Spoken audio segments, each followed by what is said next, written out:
Einstein نے ایک موقع پہ کہا تھا کہ we can not solve our problems with the same level of thinking that has created them.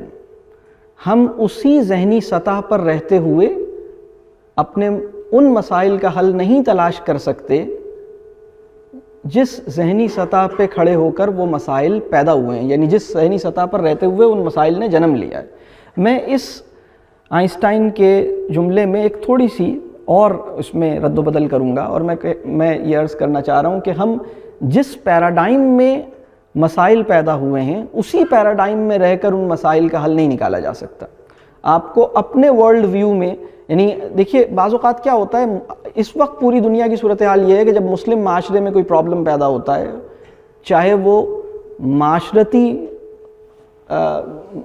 شعبے میں ہو یا وہ معاشی معاملہ ہو، اور چاہے وہ تعلیم و تربیہ اور فیملی سے متعلق ہو، ہماری اس وقت ایک بڑی خرابی ہمارے یہاں یہ پیدا ہو گئی ہے کہ ہم اپنے معاشرے میں اگر کوئی پرابلم پیدا ہو رہا ہے تو ہم اس پرابلم کو اسی پیراڈائم میں رہ کر سولو کرتے ہیں جس پیراڈائم کے نتیجے میں وہ پیدا ہوا ہے، اور مسلم معاشرے میں پیدا ہونے والے کسی بھی پرابلم کے اوپر ہم بعض اوقات لاشعوری طور پر اپنے پیراڈائم پر شک کرنے کی گستاخی کرتے ہیں۔ یعنی ہمارا جو ورلڈ ویو ہے، جو مسلمانوں کا اپنا آئیڈیل ورلڈ ویو ہونا چاہیے، اس پر یعنی ہم کبھی کبھی لاشعوری طور پر اس پر ہم شک کرتے ہیں اور اس ورلڈ ویو میں رہ کر اس پرابلم کو سولو کرتے ہیں۔ تو میں یہ کہہ رہا ہوں کہ ہمیں اپنے ورلڈ ویو میں رہ کر، کیونکہ یہ جو پرابلمس پیدا ہوئے ہیں یہ پرابلم ہم مسلم معاشرے نے جب ان کے ورلڈ ویو کو اختیار کیا اور ان کے ورلڈ ویو میں رہ کر اپنی زندگی کو ترتیب دیا تو اس کے نتیجے میں یہ پرابلم پیدا ہوا ہے۔ اس پرابلم کا علاج اپنے ورلڈ ویو میں رہ کر معاملات کا تجزیہ کرنے اور اس سے معاملات کا حل نکالنے سے ممکن ہوگا۔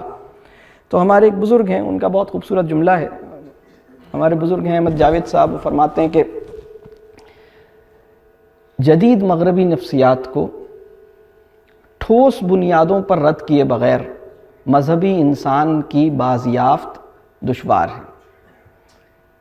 یعنی جو مغرب کا تصور نفسیات ہے، جب تک آپ اس کو ٹھوس بنیادوں پر رد نہیں کریں گے، کیونکہ اس وقت دنیا مغرب کے تصور نفسیات کے اندر آپریٹ ہو رہی ہے۔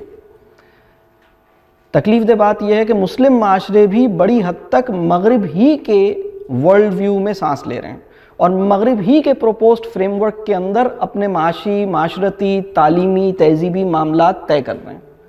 اس کے نتیجے میں کچھ پرابلمس پیدا ہوتے ہیں۔ جب وہ پرابلمس پیدا ہوتے ہیں تو پھر ہم دیکھتے ہیں کہ اچھا جب یہ پرابلم امریکہ میں آتا ہے تو وہ کیا کرتے ہیں، اور جب یہ پرابلم آسٹریلیا میں آتا ہے تو وہ کیا کرتے ہیں، برطانیہ میں آتا ہے تو وہ کیا کرتے ہیں، تو ہمیں بھی شاید وہی کرنا ہوگا۔ تو ہمیں اس سے نکلنے کی ضرورت ہے۔ پھر دوسری بات یہ کہ جب کوئی پرابلم اپنا بہت زیادہ پریشر ڈال دیتا ہے تو ایک اور مسئلہ پیدا ہوتا ہے، اور وہ ہے رد عمل کی نفسیات۔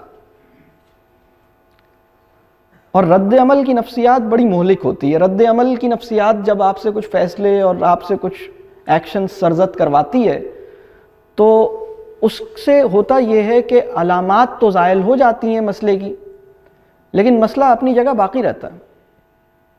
ہمیں دیکھنا یہ ہے کہ ہم کسی مسئلے کو صرف علامات کو ڈس اپیئر کرنے سے مطمئن ہو جائیں گے، یا ہم اس مسئلے کی تہہ میں جائیں گے اور ہم دیکھیں گے یہ مسئلہ واقعی ہے کیا، اور یہ مسئلہ کیوں پیدا ہوتا ہے، اور اس مسئلے کو ہم کیسے سولو کر سکتے ہیں۔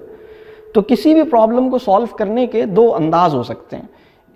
ایک انداز ہے سمپٹومیٹک ٹریٹمنٹ۔ سمپٹومیٹک ٹریٹمنٹ کا مطلب یہ ہے کہ آپ علامات کو نشانہ بنائیے اور علامات کو ہٹ کیجئے اور علامات کو زائل کر دیجئے، علامات غائب ہو جائیں تو آپ سمجھ لیں کہ مسئلہ حل ہو گیا، اور تو یہ مسئلہ اس سے حل ہوتا نہیں ہے۔ دوسری اپروچ ہے کہ آپ فنڈامنٹل انالیسس کرتے ہیں اور فنڈامنٹل سلوشن آپ ڈھونڈتے ہیں، سمپٹومیٹک سلوشن پر آپ مطمئن نہیں ہوتے۔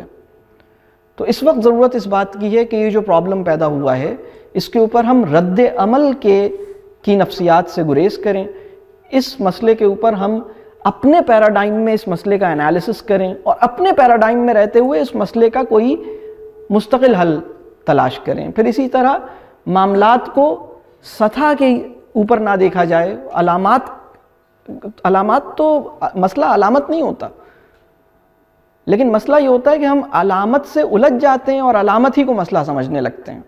مسئلے کی علامت مسئلہ نہیں ہوتی۔ مسئلے کی علامت کچھ اور ہے، مسئلہ کچھ اور ہے. مسئلہ اصل میں اپنی بنیادوں میں، اپنی وجہ کے اندر کہیں موجود ہے، اس کو تلاش کرنا ہوگا.